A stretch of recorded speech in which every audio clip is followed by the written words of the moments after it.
The chances of a panelist winning around the horn, about 25%, give or take. The panelist. Chances of a no-hitter in baseball, 0.13%. Chances of a perfect game, 0.01%. And then we have Domingo Germán letting up 10 runs his previous start and then throwing a perfect game. There's no chances for that. That's unbelievable. When it came against the A's, I'll ask them if that makes them take a little mark down.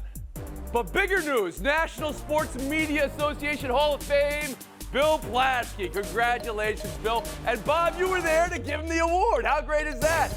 Let's go. Amazing. Bill, are you also going into the Big Brothers and Big Sisters Hall of Fame this week? Is that true? I went in last night, yeah. That's nice. I mean, what a bonus for our biggest brother, Bill Plaschke. Well done, Bill. Domingo Germán may have been pitching for his job last night. 10 runs allowed previous start, 7 the start before that, was suspended for sticky stuff last month, and 3 years ago suspended 81 games for domestic abuse. Last night, he pitched the 24th perfect game in Major League Baseball history in Oakland. Here's the list. It's the first in 11 years. Look at 2012. There was 3 in 2012.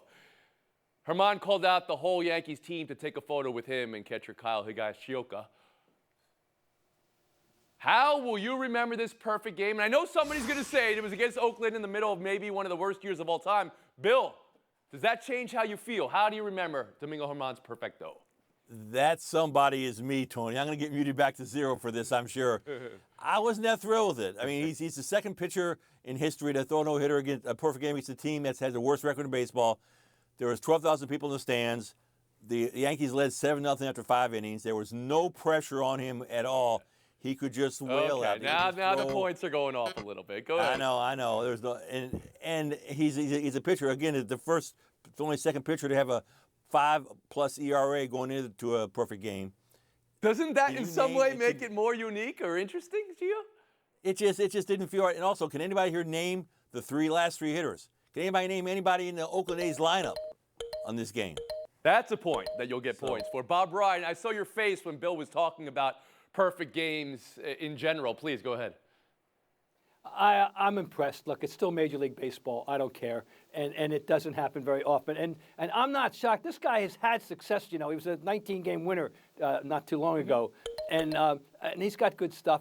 And as far as having a bad outing before, I remind you that in 1956, as we all know, on October 8th, when Don Larson pitched his perfect game against the Dodgers, he had knocked out in the second inning of his previous start in the World Series. So these things can happen, all right? They're all circumstantial, all no-nos. You could have a perfect game with 27 line drive outs, you know. It's possible. It's baseball. And then you usually need at least one saving moment, and he got it when Rizzo snared that shot down the right field line, I believe in the 6th inning, and that was the one hit. So I'm impressed. No, I'm not taking anything away from Kevin, it's one of 24 all time, and I'm going to put an asterisk. I'm going to call it 25 all time because I'm going to call Armando Galarraga's a perfect game. In my personal scoring book, Kevin Blackistone on Germán last night. Well, I would say that, you know, he's certainly the most imperfect pitcher to have thrown a perfect game. But I think back to a story that Randy Miller at NJ.com wrote about him back in spring training, talking about the depths to which he had fallen after the domestic violence incident with a woman who he is now married to and is the mother of his children, how he's wearing the number 0 now because he's starting life anew, trying to find himself again. And so I thought that this was, despite who it was against, it was still a major league game that people are celebrating. And maybe this is really more about the celebration of the man trying to find a new footing in this world that he's in. Lucky to be with the Yankees, lucky to be in Major League Baseball and all, and for one night made the most of it. Israel Gutierrez. Well, it's difficult to diminish such an accomplishment, but I'm a little on Bill's side where this sort of, when you look at the numbers, becomes a little easy to do that with. When you talk about playing against the worst team in Major League Baseball with, you know, tied for the worst home record in Major League Baseball, and you're talking about, you know, doing a pitcher who had gave up 10+ runs in his previous outing, and only the second pitcher since David Wells was the other one to have a 5+ ERA to do this. But then again, you still have to do this. And I will say the lead that he got wasn't in the first, second, or third inning. it was in the 5th and 6th inning. So he did have to go through the lineup a couple of times and show that sort of dominance. I do think, though, that the first place you go is then after that you start to think of his history and you start to think of the details of him, slapping his wife at a team event and then reportedly things getting worse after that. So I'm with KB. If this is a sign that he is renewing things, if everything is turned around for him, because that punishment that he did suffer was in 2020 and it was sort of almost out of sight, out of mind given that type of season. So maybe we see the recovery story after this. Bob, you want to add something after the horn, please? Yes, just to show you how quirky this can be. He is far from the least accomplished pitcher to pitch a perfect game. Dallas Braden and Philip Humber, pitching perfect games for the A's and White Sox respectively, were a combined 39 and 59 lifetime. Yeah. I rest my case. This is one of the things, the quirky, unique things about baseball. And it happens 0.01% of the time. And recover a perfect game? Anybody on this panel ever? Dennis Martinez. There you go, Bill Plaschke. There you go. And I overwrote the lead. I had tears, I had demons, it was a nightmare lead, but I was there. It was something about probably a perfect start, falling human, and a human being imperfect. Yeah, it was terrible. NHL draft last night. Let's talk about that. Connor Bedard night. He's 17, and now he belongs to Chicago. The hype for Bedard coming in very high, as it always is with the number 1 pick. At the World Juniors, he had 23 points in 7 games. Kevin, with the number 1 pick like Connor Bedard, are you thinking any expectations? Is Jack Hughes level expectations fair? Is Connor McDavid type expectation fair? Well, I mean, if you talk about his resume and how quickly he's risen, you're talking about Victor Wembanyama of the NHL right here, right? Well, I mean, they're he both started number playing one. with A lot of hype. Yeah, he started and he's from another country. He won the first international, I guess, amateur hockey player of the year award for men. He's started every level every time they give him a chance. Started playing in the Western Hockey League when he was 15 years old. I mean, he's done everything at that level. And not only that, but Chicago kind of cleared the deck, right, so that they could have an opportunity to draft him, and now they've got him. What it means for the league, I'm not sure, but I'm sure that people who are Chicago fans are at least hoping that he's Patrick Kane, who was there, also a number 1 pick, and became the core of those 3 Stanley Cups that they won between, 2010 and 2015. Bob, what does Chicago have? What does the NHL have with Connor Bedard? Wait a minute, Kevin. We're the other country. Now, this kid, I am anxious to see him play because the hype is enormous. He is, in fact, the Wembanyama level hype in the world of hockey. People have known who the number 1 pick was going to be a year ago. And that doesn't always happen that way. But and you look at the numbers, the staggering numbers, the over 140 points in 57 games are numbers at that level that have only been matched by mega stars, 1-name guys. So there's going to be an enormous pressure on this young man, particularly in a city that is really hungry and thirsty to get back to where they were at the beginning of the decade when they were winning championships. Well, in this panel, I don't necessarily represent the longest or the depth of hockey knowledge, but I do represent, if you look around, youth, okay? I represent youth for this panel, and what I will not do is allow a player this young to have this much pressure placed on him. If you mentioned, I think it was KB that mentioned, he played at 15 years old in the WHL. He had to get a special exception to play at that young of an age. And if you look at, the former number 1 picks, I mean, even Alex Ovechkin, it took him time to get his team to the playoffs. So in terms of team pressures, I'm not going to put a lot on him. In terms of individual pressures, and you mentioned Connor McDavid, I think that's fair when you talk about matching with the hype, putting up individual numbers, and yes, having some version of team success, but not necessarily Stanley Cup final, Stanley Cup immediately type of success. But he's a little bit smaller than Connor McDavid, so maybe he's going to do it a little bit differently. But I think with his hand-eye and with his ability with the puck, I think probably sky's the limit for him. Bill Plaschke.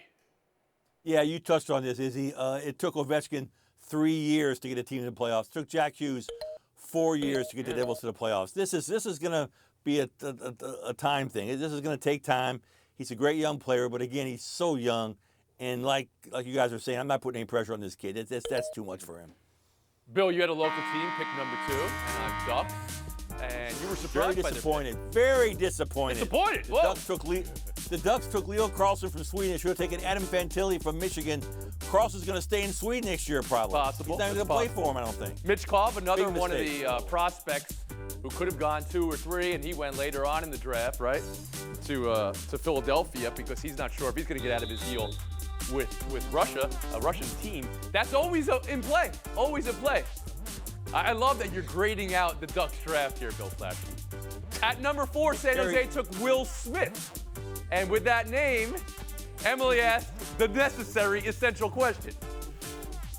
In West Philadelphia, born and raised, where the playground is where I spent most of my days, chilling out, relaxing all cool, shooting some b-ball outside of school. If you're doing your favorite TV sitcom song, you have to rap it or sing it, right? You have to sing your Gotta favorite sing song. You can't just recite it like that. Come listen to a story about a Bob man knows the named words to that one. Jed. Poor mountaineer barely kept his family fed.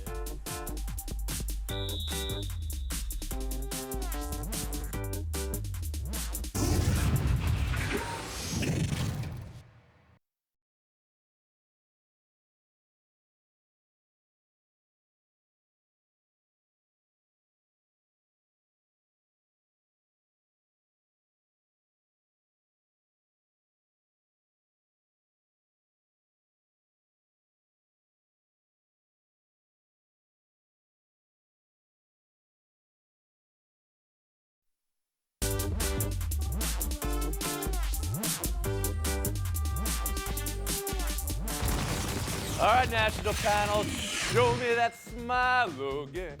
The Mets, where did the smile go with the Mets? Jude Gloom, another loss, 7-17 in the month. Those are the standings right now, and here's the I'm going to give it to you straight press conference from owner Steve Cohen. So all is not lost yet, but it's getting late. I'm preparing my management team for all possibilities. If we don't get better, we have decisions to make at the trade deadline. Bill, what is Cohen saying there? He's saying nothing. Why do they even have that press conference? This team has the worst deficit after 80 games in 20 years. They have the worst run differential in baseball in the first inning. They're 4th worst in baseball, bases loaded less than 2 outs. They're unprepared. They're unkempt. This team, he needs to fire somebody. Why is he having a press conference? He should be saying Buck Showalter's on the hot seat. He should say that. Oh, the set it Think about giving it a straight buck. press conference did not set it straight for you. Israel No. Gutierrez, how about you? Well, Tony, he's not saying anything because he's not participating in his own roast. The season is already making fun of the Mets as much as we can. Look, he put together the greatest, largest payroll in the history of baseball, and you don't even get to July when you're already talking about selling these pieces off. This is a huge embarrassment, one of the greatest in the history of the sport. He just doesn't want to let us drink his tears by offering any. He's just saying, oh, things might get better. They can't get any worse than this. Kevin Blackstone. Well, you got to remember that when he bought the team, he said there would be a 3 to 5 year window in which they would make a run at the Still World within it, right? Series. Yeah, oops, well, we've got a couple more years left, but it's certainly not happened this year, and then, so tough luck. So bombastic, putting himself out there on Twitter often with things that fans are like, all right, he's going to fight for us, to say he's going to set it straight, and then the press conference that followed, Bob Ryan. I don't know what the fuss is here amongst my peers about this press conference. He had to make a ceremonial appearance in front of the fans and say what we already, and what's he going to say?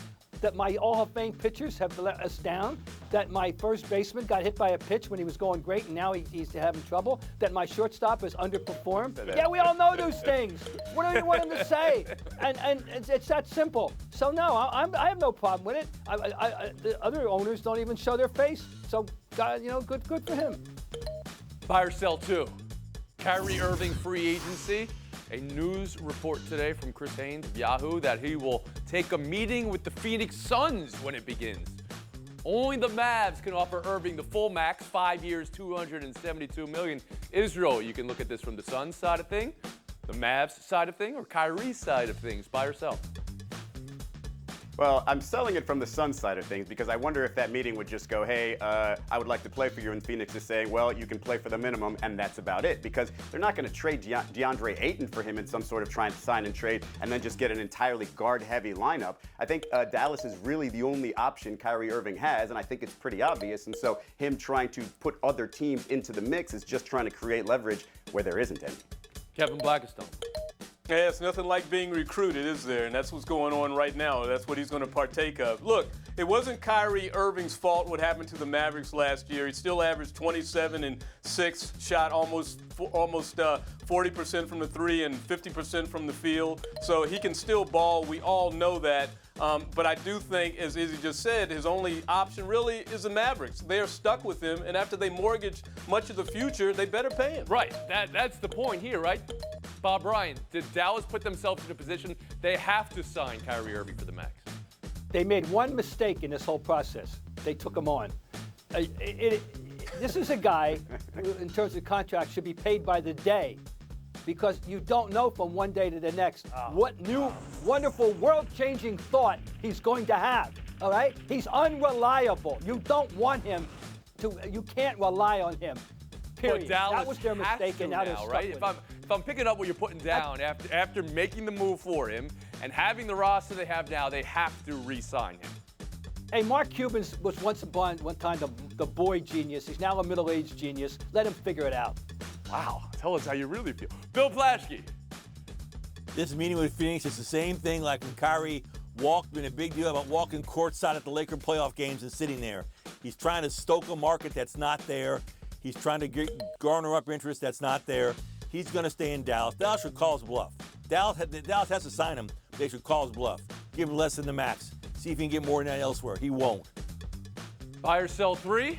Travis Kelce to Vanity Fair magazine on his salary. Quote, my managers and agents love to tell me how underpaid I am. When I saw Tyreek go and get $30 million a year, in the back of my head, I was like, man, that's 2 to 3 times what I'm making now. I'm like, the free market looks like fun until you go somewhere and you don't win. I love winning. I love the situation I'm in, end quote. Kevin, do you hear Kelce as loving the situation he's in or as wanting more money? Both. And that's kind of what he got last year because they restructured his deal a little bit to pay him more for the 2022 season. So now apparently he's saying the same thing. He wants a little bit more cash up front. Look, you're with the winning team, maybe the best team in the league. And not only that, you're the 52nd paid player in the league out of, 1,600 players? That's pretty good. I think he's happy. Oh, okay. I wasn't sure where you were going there. I thought you might think he should be top 50, 20, 15 paid players in the league. Bob Ryan, how about you? We've all seen many situations where we think a player is more deserving in a big picture in the hierarchy of the league, and you know why he isn't, because it's all about timing and leverage and when you're signing a new contract, blah, blah, blah. Here's what I do know. On the Kansas City Chiefs, he should be the number 2 high-paid player, period. He's number 5. They should rectify that. That's ridiculous. Bill Plaschke. He's not leaving Patrick Mahomes, period, end of story. Is he? Wow. Okay. I mean, look, that was both an answer, I think it's analysis, and perfectly hosting. okay for high-profile players to just put winning ahead of money. I think of Dwayne Wade never being the highest-paid player on his team, winning 3 championships. It's okay. It's okay to remind people also how good you really are, even though you're not getting paid as high as everybody else. Well, Bill, you had the points. You didn't need to make an argument. I see what you did there. And it's really Playing clear as defense. Kevin Black is Playing doing. defense, Tony. Thanks for your time. Long weekend ahead of us. Have a great 4th of July, guys. Plaschke, Ryan, showdown next. Woohoo!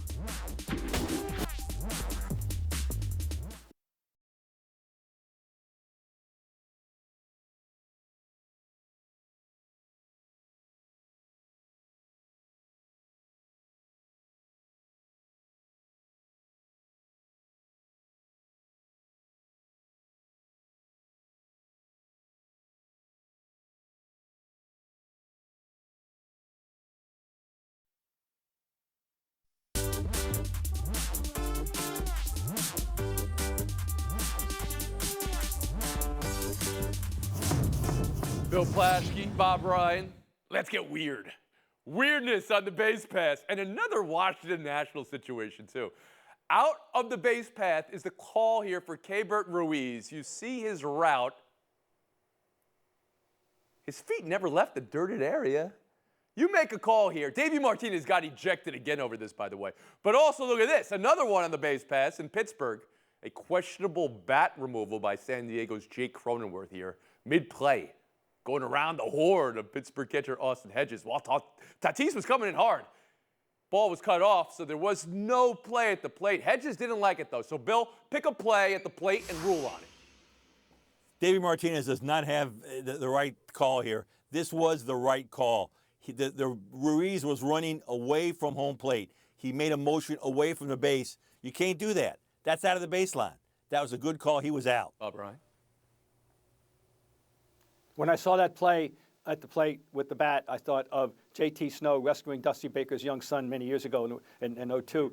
Heads-up play by Cronenworth. He saw potential disaster. And there was no complaint by the catcher, no legitimate one, because the ball was cut off anyway.